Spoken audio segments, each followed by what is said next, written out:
Hey guys, in this episode we'll be discussing about some important levels for Bitcoin and Ethereum. And in this episode I'll be discussing about some altcoins that you guys can accumulate or keep on your radar. See, world markets have crashed. We'll discuss about the reasons and the possibilities that can play out. And at the same time, we'll be discussing about cryptos. Now, when you look at the current market scenario and the major reasons behind this drop, this whole drop, let me remove everything from my drawings and we'll be reevaluating live charts right now. So there are three major reasons behind this drop, like I've discussed. The first one being the US recession, and it's just not about the US recession buzz going on. And I see my whole YouTube timeline, Twitter timeline, everywhere, every social media outlet is flooded with one thing: US recession, markets tanking, stock market crash, this, that, bear market coming. It's actually not like that. Firstly, the reasons behind this drop is first, Bank of Japan raising rates. Now, what exactly happens? So when you look at Bank of Japan, they've started raising rates after 1987. First, second, everybody or usually all these Japanese millennials or millionaires would borrow money from their own, in-house bank or their normal government banks because they wouldn't pay any interest for that. And then they would interest in or they would invest in a lot of different yields.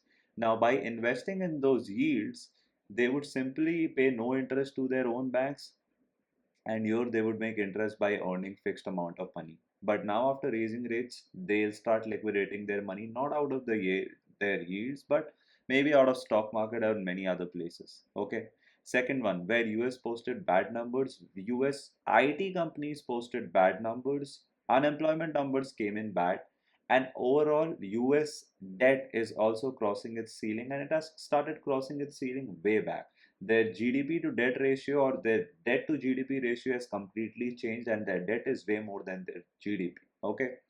The third reason behind everything or the escalation of all the scenarios collectively is nothing but, you see the war that's going on and a lot of countries getting involved: Israel, Hamas, Iran. Iran wants to retaliate to what Israel has done. So all of this. This is a wrap up of what's happening and what is the reason behind this drop. Okay. And for the rest, you can just keep yourself updated with any news channel that you want to follow. Just don't change your bias or get affected by reading anything positive or negative. Okay. Now let's start the charts, and first let me hop you guys over to what's happening in world markets. You guys can clearly see dollar index is down, and at the same time US indices are down as well. Okay, so this was Dow Jones reacting from my drawn on liquidity. That was SPX. This is Dow Jones. I'm sorry, that was Nasdaq. Okay, and all the other world indices are completely down except for this. This happens to be the volatility index, and you guys can clearly see we are seeing the same kind of volatility after 10th March 2020, where we saw COVID plunging or moving up a lot. Anyways, let's start the chart and let's analyze what can we exactly expect. So when we look at Bitcoin, I am keeping my Bitcoin chart to be the same. I was talking about some possibilities, and those possibilities did not play out, and that's fine. I mean, there's nothing wrong in that. If my possibilities do not play out, I'm proved out wrong, and it's fine. I'll just reevaluate my charts and look for different levels. But the thing that played out as of now is this: the point of interest that you guys can see, we did react from this zone first. The second zone that's going to be important for me, and I am going to stretch it towards my right side, is going to be 42,000, or rather 40,000 to $45,000. Let me remove this thing out, and you guys can look at this accumulation zone and this accumulation zone. Now, after looking at the current market scenario, if anything gets escalated, we can see a similar kind of wick happening here. Or let's say if we want to plan it out, we might, move up a little, start, come down here and then start moving up. a first scenario. Second scenario, maybe we might not come down here, and there is this buzz of Fed cutting the rates before September, maybe by 25, 50 or 75 BPS. If Fed does that, we'll see the markets jumping from here only. Okay. For Bitcoin, everything remains the same. Nothing needs to be changed. If you are currently in leveraged longs or leveraged shorts, just try to book your losses out. If you are in heavy losses, I would highly recommend you guys to avoid leverage, and I always recommend you guys to avoid leverage, especially in such market conditions. If you want to add something in spot, yes, Bitcoin is at a good place to add. $50,000 to $53,000 is where you guys can probably think about accumulating anything if you have in fiat. Like personally, even I don't have any more fiat left. But if you do have, you can think about accumulating Bitcoin here and make sure to keep some cash over here. Why? Because let's say even if this level does not get triggered, and if we keep moving up from here, maybe you can just add to your winners once you see Bitcoin crossing $72,000. Okay. Now let's talk about Ethereum and what can you expect out of Ethereum. I personally was not expecting Ethereum to pierce this level of 26 to 2700. I honestly couldn't believe my eyes when I saw Ethereum trading at 2100 in the morning.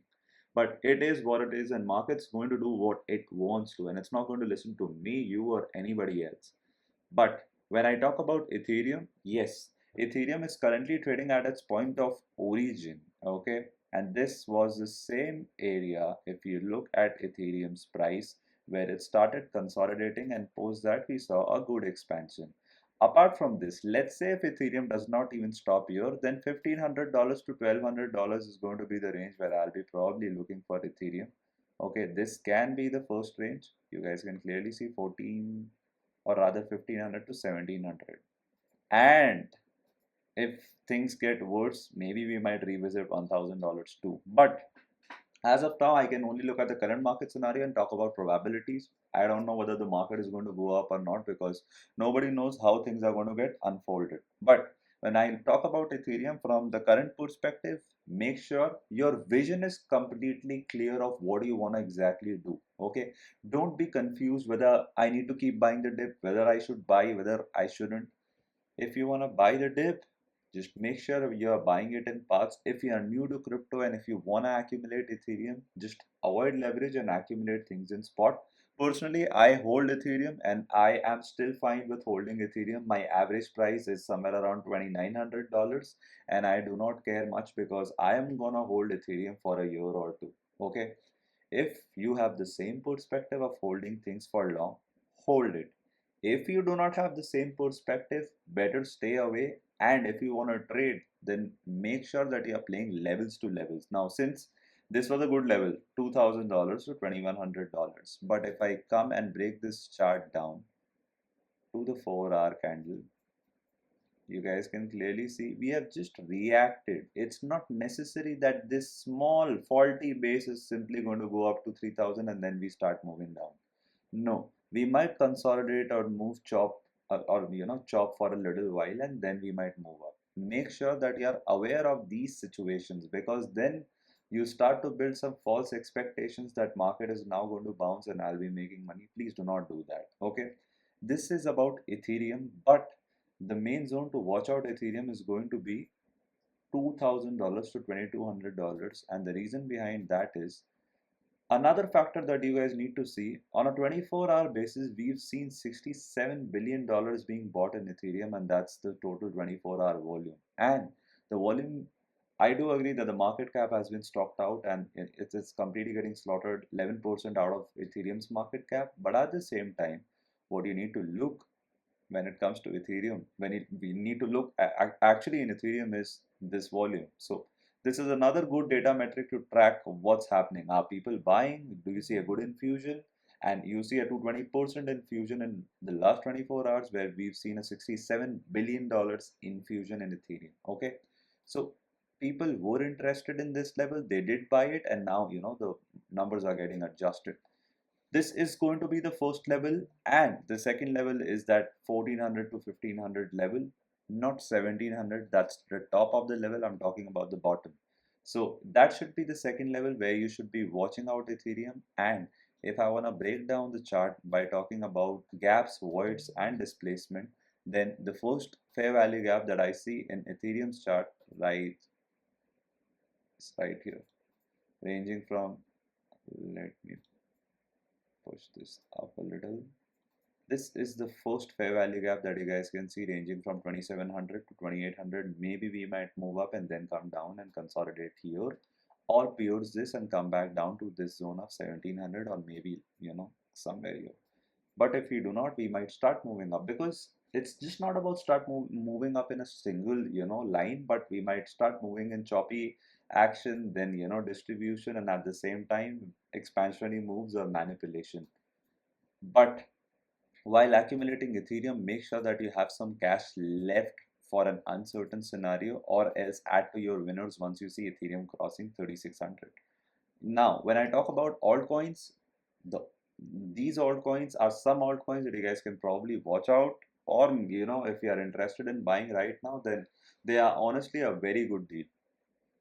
The first one being AVAX. Now, AVAX completely triggered my swing long position, and let me just remove this out and remove all the drawings that I have. So now on a daily time frame, what's going to be the level that I'll be watching for AVAX? Now, this is going to be the first level which it is currently trading at, and I'm just going to extend that. This is going to be the level, and at the same time, when I talk about longing, adding, when you add cryptos in your spot wallet, make sure that you have a horizon of at least 6 months to 12 months. And if you are trading or swinging, then maybe a month or two. But in certain, or such market conditions, you actually cannot time the market where you expect today I'll buy, and no matter this is the last dip, and then we'll see a very huge pump. We might consolidate for a month or two, and post that you might start seeing upwards, or expansionary moves in the month of October, November, December. We don't know. We can only anticipate some probabilities in such market conditions. Okay. So this is about AVAX, and this is going to be a level where you guys can probably watch out AVAX and look to scale out of your trading positions or your swing longs around $32, because I am surely going to expect a reaction from this zone towards the downside. Okay, now another strong crypto is going to be Fetch AI, and I have the levels marked for Fetch AI. If you are looking to accumulate Fetch AI, let me just remove this swing long position out so that I can make the chart quite clear. This is going to be the level that you guys need to watch out.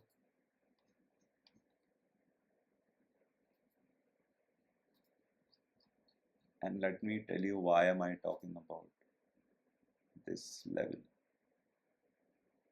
This is the same level where we saw simple imbalances from, and price never ever came back down to balance the whole move and then start moving up. Candles got displaced, made a lot of fair value gaps, and just simply kept moving up. Price has come back to the same zone, or it's rather coming back to the same area. You can think about accumulating Fetch AI. I have marked the level. Make sure if you are looking to accumulate Fetch AI, you are doing your own research too in every crypto, and you are understanding why are you even buying. I can talk about levels where you guys can probably see. Okay, I can do a lot of breakdown analysis too, that fine, here's a fair value gap, here is a displacement, that's my drawn on liquidity, that's going to be the imbalance that you guys need to watch out, and a lot of things. But when it comes to trading and investing, the only thing that's going to matter is not your plottings or plotting 100 things on a chart, but your right level, the right timing, and the right type of accumulation with the right perspective or mindset. Okay, so watch out this level for Fetch AI. The other one is going to be Injective, another crypto that I personally hold. Do your own research as well. I have the levels marked for Injective, and I did see Injective reacting from the same level. This had the same kind of setup where we just kept on expanding towards the upside, and then we saw Injective coming back to the same zone, getting distributed all over this zone. I was personally not expecting Injective, but then the whole market came down. So I think altcoins or major altcoins had to come down, because when the whole market is down, other coins are going to come down as well. Instead of OP or near, these are both the cryptos that you guys can probably watch out. For near, I'll be saying $2 to $2.4 is going to be a very good level. And when it comes to OP, if you want to accumulate OP, it's at a very good, great zone. 17th October 2023, it was the same zone where it, gave an expansionary move of 300%, and currently it is trading at the same zone. So you can probably watch out OP again. Pepe. Now, Pepe is going to be, I think, in my opinion, Pepe only looks lucrative when I clearly see this zone or at least this whole range getting mitigated. So if you are interested in buying Pepe, where you should be, because it's going to be scalable. Though I don't like meme coins, but from a scalable perspective, meme coins do have a very good infusion this year. So this can be the zone where you guys can probably watch out Pepe from 457 to 555. Popcat. Now Popcat is going to be a very good crypto. And again, another meme coin that you guys can probably look out for, scalability. It did react from the same zone. You guys can probably watch out this level as well if you want to accumulate. 21 cents to somewhere around 30 cents can be a good zone. And the last crypto is going to be Solana. Now, if you are thinking about accumulating Solana, it did react from the same zone today, but it's not necessary, because if we start or if we see another candle, then we can surely see Solana coming back down to maybe $90 or somewhere around $80 if we see this getting pierced, or else we might go up to 150 or $140. So if you are adding Solana, make sure that you add it from the range of, or basic range of, $110 to $120. This is it for my altcoins update and my Bitcoin update. Let me know if you guys want me to analyze any other crypto. I'll happily do that. And yes, let me know in the comments what is your sentiment, what do you expect out of this market? And if you have any questions, you can do the same. I'll try to answer it as soon as possible.